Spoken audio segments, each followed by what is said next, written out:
Kyiv पर ताजा हमलों के बाद जर्मनी और अमेरिका ने यूक्रेन को जरूरी हथियारों की सप्लाई का भरोसा दिया। उन्होंने यूक्रेन को इस मदद का ऐलान रूस के उन हवाई हमलों के बाद किया जिनमें उसके कई शहर थर्रा उठे थे। और कीव में तो पुतिन की मिसाइलों का ऐसा कहर बरपा कि हर ओर कोहराम मच गया। ऐसी इमरजेंसी तो कीव ने युद्ध की शुरुआत में भी नहीं देखी थी। रूस के इन हवाई हमलों के बाद एक बार फिर यूक्रेन की जंग ऐसे खतरनाक मकाम पर पहुंचती दिखी जिसके अंजाम से पूरी दुनिया सहम उठी। पुतिन की मिसाइलों के धमाकों की गूंज अमेरिका तक पहुंच गई। राष्ट्रपति बाइडेन ने ज़ेलेंस्की से फोन पर बात की और पुतिन की कार्रवाई को क्रूरता का प्रदर्शन करार दिया। साथ ही उन्होंने रूस के हवाई हमलों से निपटने के लिए यूक्रेन को जल्द ही अपने एडवांस्ड एयर डिफेंस सिस्टम से लैस करने का वादा किया।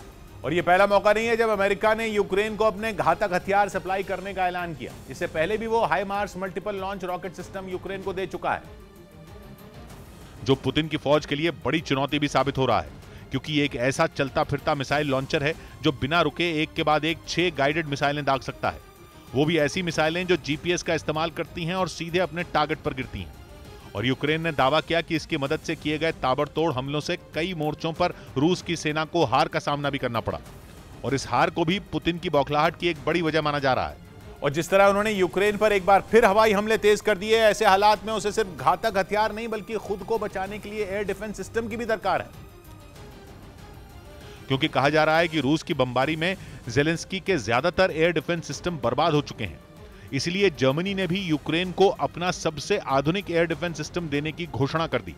और पश्चिमी मीडिया ने दावा किया कि जर्मनी का यह एयर डिफेंस सिस्टम कीव में ज़ेलेंस्की के किले को पुतिन की मिसाइलों से बचाने में मदद करेगा, क्योंकि इसे दुश्मन के ड्रोन, मिसाइलों और लड़ाकू विमानों का काल माना जाता है।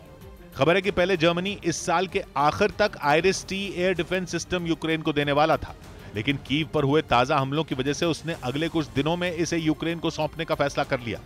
दावा है कि जर्मनी के इस एयर डिफेंस सिस्टम की रेंज करीब 40 किलोमीटर है और ये इस दायरे में करीब 20 किलोमीटर तक की ऊंचाई से आ रहे टारगेट को सटीक निशाना साधकर तबाह कर सकता है।